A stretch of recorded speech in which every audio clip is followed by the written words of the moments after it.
कोटी ने, किरण डालाकोटी ने मुझे धमकी दी, अगर ज्यादा बोलेगी बेवकूफ औरत मैं तुझे टैंकी में डाल के टैंकी में धक्का लगा दूंगा। डालाकोटी और महेश कर्नाटक के पीछे तो मेरे को न्याय दिलाएगा, अगर नहीं दिलाएगा तो मैं तो मरूंगी, लेकिन इस किरण डालाकोटी की और महेश कर्नाटक की कोठियों में आग लगा देना। अगर मेरे बच्चे अपने बाप के हैं, दहेज में नहीं आए हैं, तो भी इन्हें न्याय मिलना चाहिए। इसने मैंने किसी दूसरे का सपोर्ट किया था इलेक्शन में, ये हार गया। इसने 2014 में इसने मेरी ज़मीन खरीद दी। संध्या डालाकोटी का जो आदमी है तो उसी ने घर बंटवारा आके हमें यहाँ पे फैसले में ये ज़मीन दी थी। 2014 में उसने यही ज़मीन अपनी बहू के नाम पे, पूनम डालाकोटी के नाम पे रजिस्टर्ड करवा ली। नमस्कार, समाचार इंडिया देख रहे हैं आप। मैं हूं आपके साथ आदिल राव। मैं मौजूद हूं लालकुआं विधानसभा के ग्राम खेड़ा में। जी हां, ये वही ग्राम खेड़ा है जहां से पहले कांग्रेस से प्रत्याशी बनी और अब निर्दलीय चुनाव मैदान में उतरी संध्या डालाकोटी रहती हैं। जिस जगह पर मैं खड़ा हूं, यहां से महज 10 कदम की दूरी पर संध्या डालाकोटी का आवास है। मैं पहुंचा कि कम से कम गांव में जाकर स्थिति को जानने की कोशिश करते हैं। जो निर्दलीय ताल ठोकने की कोशिश कर रही हैं, आखिर उनका वर्चस्व और अस्तित्व कैसा है। लेकिन जब यहां पहुंचा तो यकीन मानिए कुछ अलग ही परिस्थिति देखने को मिली। ऐसे काफी लोग मिले जिनका कहना है कि उनकी जमीनों पर अवैध कब्जा, नाजायज कब्जे, और ऐसे कई लोग मिले जिनका कहना है कि उन्हें जान से मारने की धमकियां डालाकोटी परिवार के द्वारा मिली है।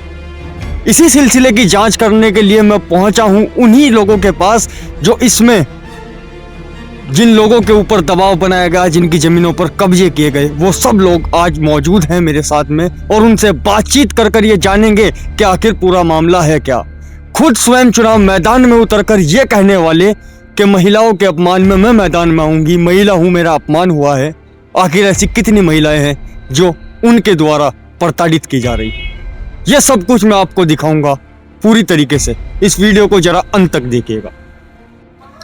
एक और व्यक्ति हमारे साथ मौजूद है, इनका भी ये दावा है। फिलहाल जिस जमीन पर मैं खड़ा हूँ, ये पीछे जो आपको जमीन नजर आ रही है, इसके बराबर वाली जो जमीन है, इन्होंने बताया कि ये किरण डालाकोटी की ही जमीन है। किरण डालाकोटी संध्या डालाकोटी के पति हैं। इनसे भी बातचीत करते हैं, आखिर मामला था क्या और किस तरीके से मामला आगे बढ़ा, क्या हुआ। मतलब आप लोगों के साथ ऐसा क्या आप कह रहे हैं कि हम जो दुख दर्द झेल रहे हैं इतने समय से।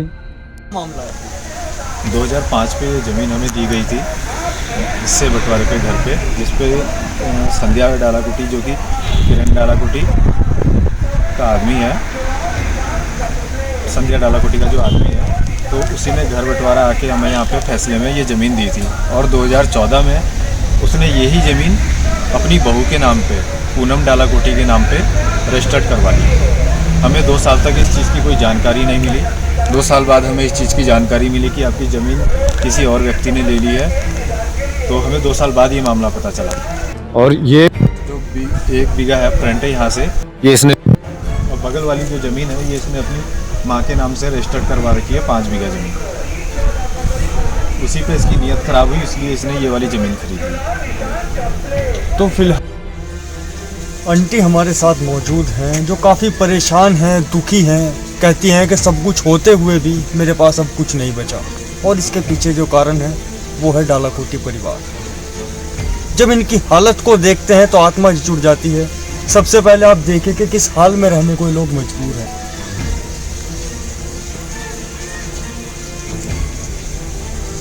इक्कीसवीं सदी के भारत में वो लोग जिनके पास 15 बीघा जमीन थी, आज इस झुग्गी झोपड़ी में रहने को मजबूर है। क्या पूरा मामला है इनकी। पहले अपने चैनल वालों से नमस्कार कहूँगी, उसके बाद मैं आपको बताऊँगी। हमारे घर के बीच में एक किरण डालाकोटी आया। किरण डालाकोटी ने हमारे घर के फैसले किए, हमें घर से बेघर कर दिया। बोला 1 महीने के अंदर अपना घर खाली करके एक झोपड़ी बना के चले जाओ।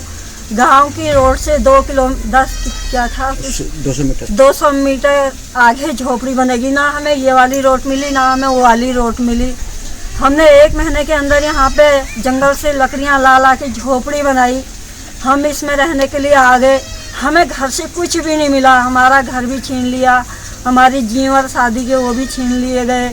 इसके बाद इसने बंटवारे करे, हमें 5 बीघा 5.5 बीघा ज़मीन दी। मेरे देवर को इसने 9.5 बीघा ज़मीन दी, मकान सब कुछ दे दिया। उसके बाद इसने 2 साल पहले हमें 2-4 साल पहले इसने हमारी ज़मीन खरीद ली, हमें पता नहीं चला। इसी ने घर के बंटवारे करे, इसी ने ज़मीन खरीद ली, हमारी ज़मीन खरीद ली और देवर को 9.5 बीघा ज़मीन दान में दे दी। और रात दिन हमें धमकी देता रहा, यहाँ से मारने के लिए भगाता रहा।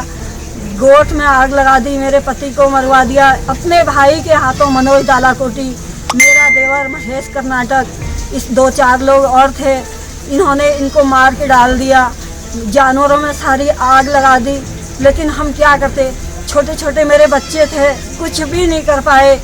जब रात दिन मारने की धमकी दी, मैंने अपने बड़े वाले बेटे को भी यहाँ से कहीं दूर भेज दिया पढ़ने के लिए। हम यहाँ पे 3 जने रहे।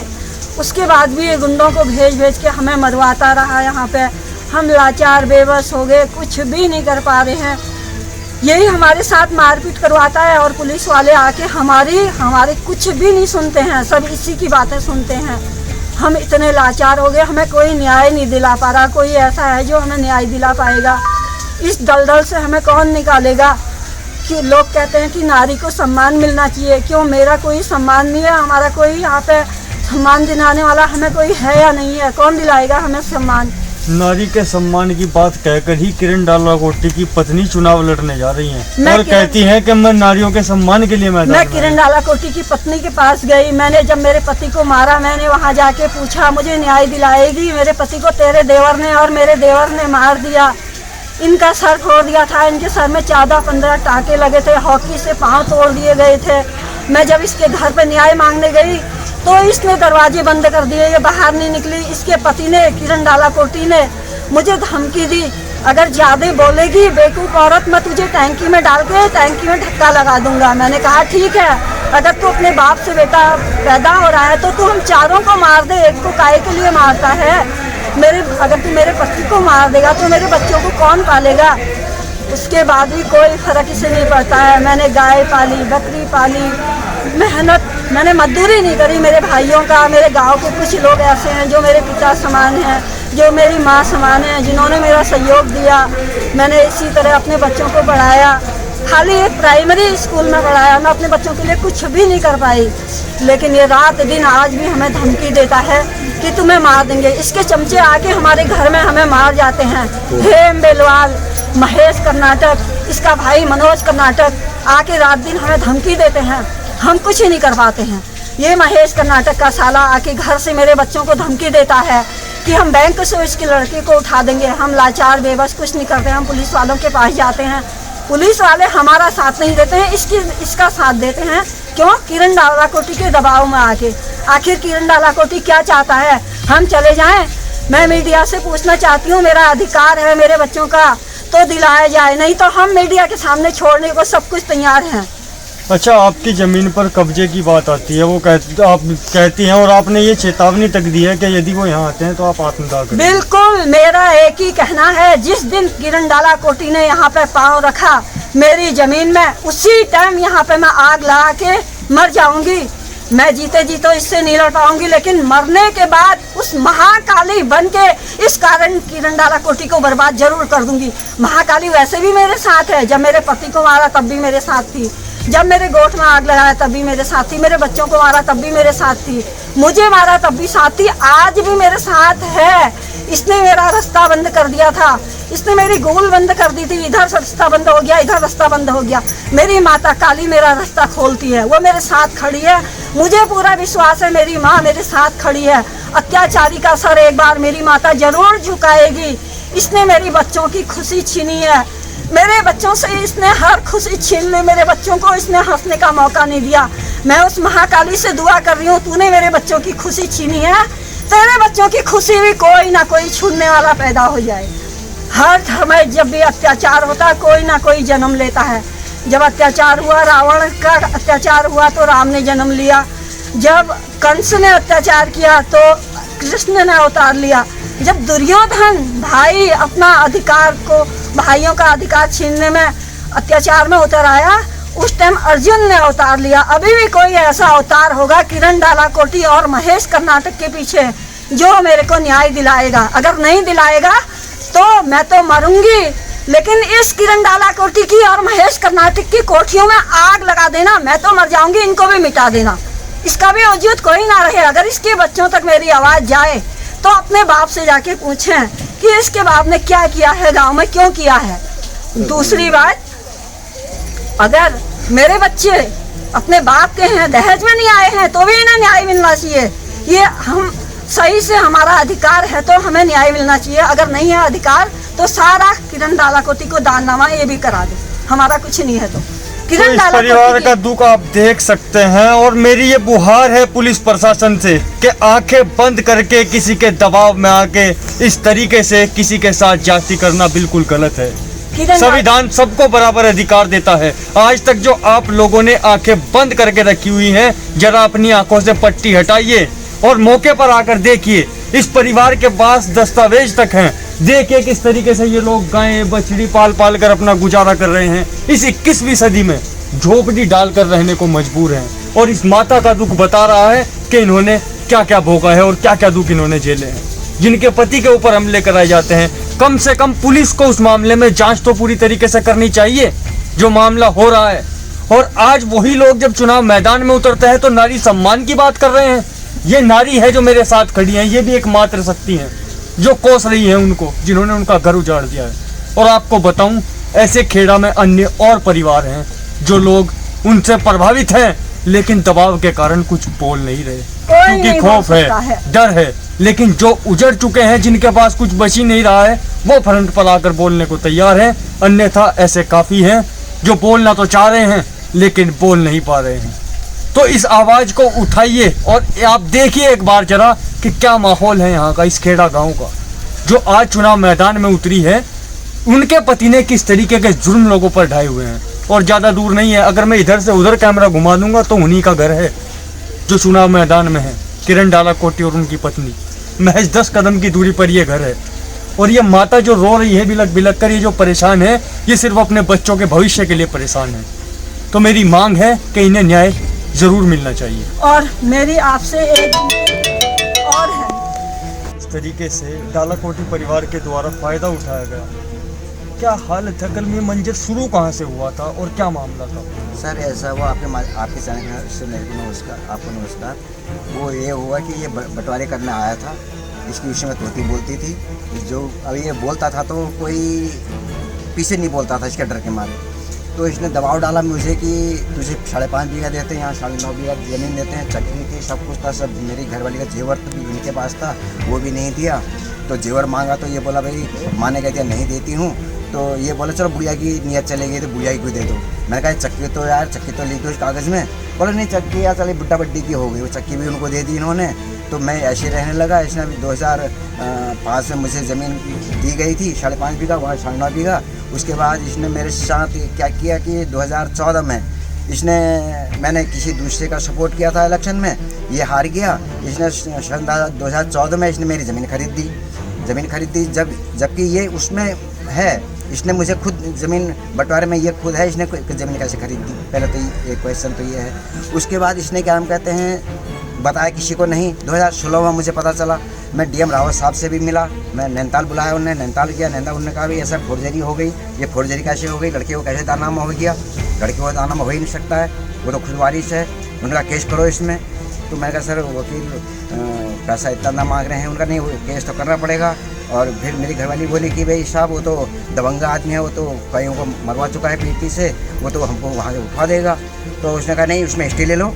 कैसे नहीं होगा, स्टे भी ले लो और केस करो उसमें। हमने फिर केस किया सर। और एक दिन मुझे कोर्ट में था, 25 तारीख थी उस डेट की, अब महीना मुझे याद नहीं है। तो ये आया, मैं तो कुर्सी में बैठा था, 2 बजे का लंच का टाइम था कोर्ट का। तो मैं बैठा हुआ था, ये मेरे पास आया, मुझे बोला है कि घुर के क्या देख रहा है मेरे को। मैंने कहा ऊपर वाले ने मुझे आंख दे रखी है देखने के लिए, क्या आंख बंद कर दूँ तेरे को देख के? ये बोला तो बोला ऐसा है जो कुछ कहना अपने बाप से कहना, मेरे से मत कहना। मैंने कहा मैं तेरे से क्यों नहीं कहूँगा, तू फैसले में था, तेरे को पता था ये ज़मीन तेरे को दे रखी है, तो तूने कैसे खरीद दी? कोई अन्य कोई खरीदता उसके बारे में मैं सोचता, इसको पता नहीं था, इसने ज़मीन खरीद दी। उसके बाद मेरे को बोला कि काम कहते हैं तेरे को तूने बच्चे पाल ले। तो मैंने बच्चे पाले, बड़े गुस्से से बोला तू बच्चे पाल ले अपने, बड़े कांपते हुए बोला मेरे बच्चे पाल ले। मैंने कहा मेरे बच्चे पल गए हैं अब। तो बोला बच्चे देख ले और देख ले तो सही से कैसे जाएगा, ये देख ले तो अपना कैसे जाएगा, गला पार को कैसे जाएगा ये। मैं कहा मैं जाऊँगा, नहीं भी जाऊँगा, मैं अभी फ़ोन करता हूँ, कोई भी बात मेरे को वारदात होगी तो क्या हम कहते हैं तो पकड़ा जाएगा। मैंने कहा मैं अपने लड़के को फ़ोन कर देता हूँ अभी। ये कहा तो जी हम रोड पर जाते हैं, गाड़ी में जाता है तो बड़े घूर के देखता है, शीशे से मुँह निकाल के देखता है मुझे, और ये इसकी गाड़ी आती हुई देखती मैं दूर हो जाता हूँ, कहीं एक्सीडेंट न करते, कहता भी है वो एक्सीडेंट करवा दूँगा साले, एक्सीडेंट में आ जाएगा तू। तो मैं गुजारिश आपके चैनल के माध्यम से यही है कि मेरा बच्चे रोड पे जाते हैं, मैं रोड पे जाता हूँ, डेयरी दूध देने जाता हूँ, ये डर लगा रहता है किसी एक्सीडेंट में मुझे ना मरवा दे और क्या हम कहते हैं एक्सीडेंट दिखवा देगा। ये इसकी इतनी तोती बोलती है अभी भी। गए होंगे। कुल मिलाकर जो कहानी है वो ये है कि एक परिवार होता है, परिवार में 2, 3, 4 भाई होते हैं, उनमें से जो नज़दीकी होता है उसे संरक्षण दिया जाता है डालाकोटी परिवार द्वारा, और जो बाकी का होता है 1 या 2 उन्हें दबाव बनाया जाता है और फिर बंटवारे के तौर पर ज़मीनें बांटी जाती हैं, और ज़मीनों का जो बांटना है वो सही तरीके से नहीं किया जाता है। फिर उसमें से जिसे दबाते हैं उसके नाम की कुछ ज़मीन की रजिस्ट्री अपने नाम पर भी करा ली जाती है, जैसा इनके केस में हुआ। तो इस तरीके के जो व्यक्ति हैं और जो लोग हैं, जो सामाजिक न्याय के नाम पर जब उन्हें पंच बनाकर ले जाया जाता है तो खुद ही लोगों के ज़मीनों पर कब्जा करने लगते हैं। ये दिल झंझोड़ देने वाली बातें हैं। 21वीं सदी के हिंदुस्तान में हर आदमी को अधिकार है, कोई भी आदमी बिना अधिकार के नहीं है। आज के समय में यदि ऐसा हो रहा है, मॉडर्न इंडिया की बात हो रही है, स्किल इंडिया की बात हो रही है, बड़े बड़े वादे भारतीय जनता पार्टी की सरकार कर रही है, और सरकार के रहते हुए जब गरीब आवाज़ उठाता है तो आवाज़ कहीं तक पहुंच ही नहीं पाती है। आज वही लोग प्रत्याशी बनकर मैदान में उतरे हैं। कहीं ना कहीं ये भी कारण अब मुझे नजर आ रहा है जिस वजह से कांग्रेस पार्टी ने टिकट काटा होगा। ये सूचनाएं वहां तक ना पहुंच गई हो कि इस तरीके का माहौल जिनके खुद के गांव में है वो विधानसभा से क्या चुनाव जीत पाएंगे। तो मैं यही कहना चाहूंगा पुलिस प्रशासन से, आला अधिकारी से, जितने भी हैं यहाँ पर नैनीताल में, कि इस परिवार को और अन्य जितने परिवार हैं यहाँ पर उन्हें न्याय मिलना चाहिए और डालाकोटी परिवार की जाँच होनी चाहिए। लोगों को जान का खतरा बना हुआ है। लोग कह रहे हैं कि यदि हमें कुछ होता है तो उसके लिए डालाकोटी परिवार जिम्मेदार होगा। यदि कल के दिन इन्हें कुछ होता है तो फिर क्या पुलिस क्या कर लेगी, जब उन्हें दिन दहाड़े धमकियां दी जा रही हैं। पूर्व फौजी को ये लोग नहीं बकस रहे हैं, जो देश की सेवा करके आए हैं वो अपने मेडल तक दान करने के लिए तैयार हैं, डीएम को देने के लिए तैयार हैं। बहुत गंभीर मामला है, आसान नहीं है। काफ़ी समय से चीज़ें जबती चली आ रही हैं। सन 2000 से वाक़या चलते आ रहे हैं, 2021 आ चुका है, 22। तो पुलिस प्रशासन, आला अधिकारी जितने हैं इस ओर ध्यान दें, जितने परिवार इस तरीके के हैं उन सबको न्याय दिलाएं। फिलहाल के लिए इतना ही। देखते रहिए समाचार इंडिया, खबर से लेकर असर तक। धन्यवाद।